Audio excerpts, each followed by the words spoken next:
Hey guys, welcome to another 31 Horror Toys in 31 Days review. Today I'm going to be reviewing the Marvel Legends-ish Caretaker figure from the Ghost Rider movie.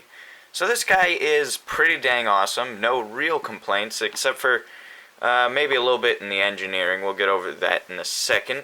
Let's take a look at what I have left of the packaging, which is not much. It's just basically the bubble that he sits in, which I don't know. I'm not sure if that can help you out at all, but there's also this weird little piece here, so you can see the image of Ghost Rider from the movie there, which seems to be a drawn image instead of an actual image. Kind of odd. Okay, and then up here it says Caretaker with flaming projectile weapon, and yeah, I think he does come with a flamer there, so that's pretty cool. Okay, and then it just says Ghost Rider at the bottom. Basically, that's everything you need to know. Okay, so let's take a look at the action figure here, which I really do like. And yeah, there are some slight complaints, but overall the paint and sculpt on him is solid. Let's take a look at his paint and sculpt right now, in fact. So to start out, as you can see up close here, let's see there. Yep, he's got a skull for a face, and unlike a lot of other Ghost Riders, he doesn't have like flames all around that skull. It's just the skull because, well, the Caretaker, if you watch the movie, Sam Elliot, his character doesn't have flames engulfing his face, really. It's just all around the body, and then his hat's all protected. I guess maybe the hat withholds the flame, but then when you take it off here, it's just bald skull. Kind of weird that they didn't even paint it, though. I mean, maybe a little bit of a black wash up there just looks really odd to me. It kind of looks like he's bald, even though, you know, he shouldn't look like he's bald technically. It should just look like a skull. I don't know. Okay, so the sculpt of the jacket looks really cool too. It's got the little sash down there, which is not movable at all. That's sculpted in. It's got all these little bullet holes and maybe just rips from time. And the paint of just that brownness with the light wash or brushing looks really good. It looks like an actual dirty leather jacket from back in the old western days.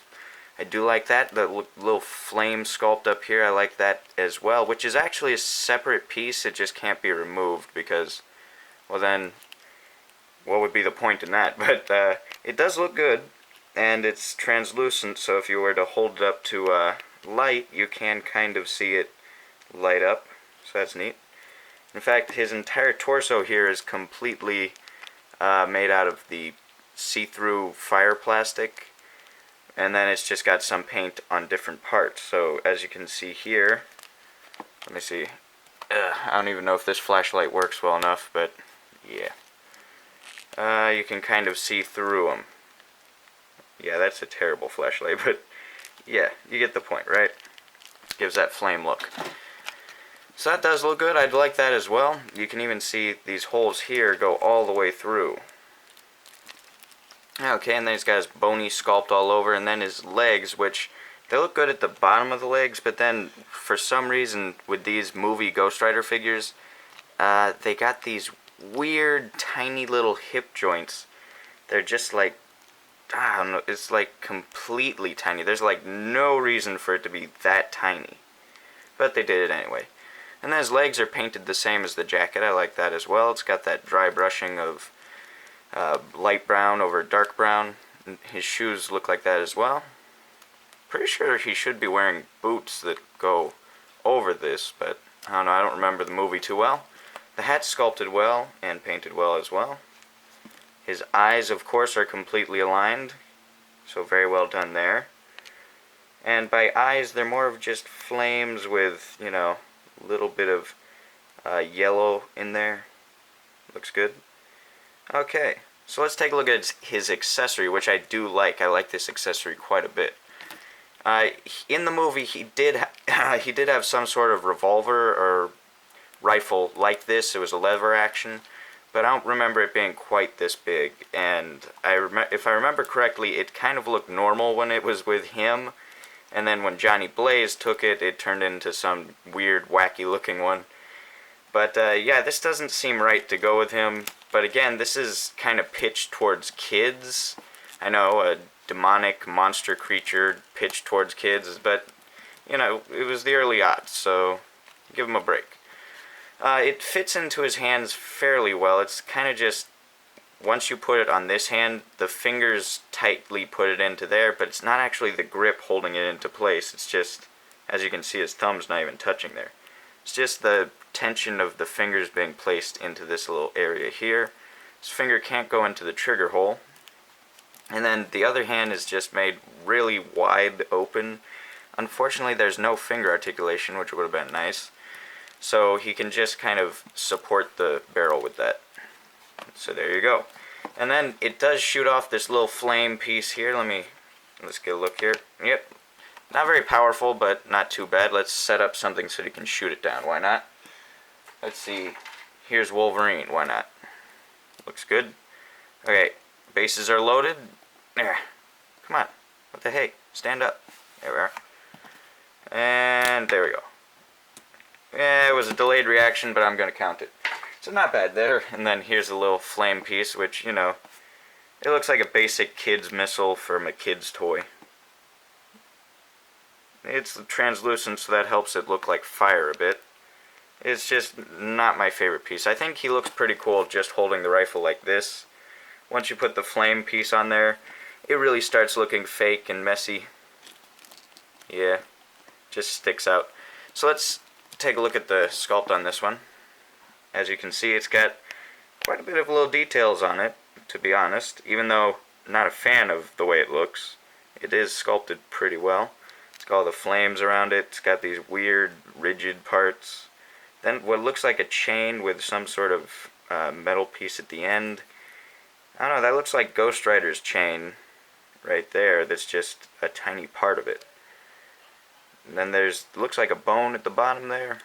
Yeah, it looks cool. It's just basically cool. Okay, so now let's take a look at his articulation, which he's a Marvel Legends-ish figure. I'm not sure if he's actually called Marvel Legends.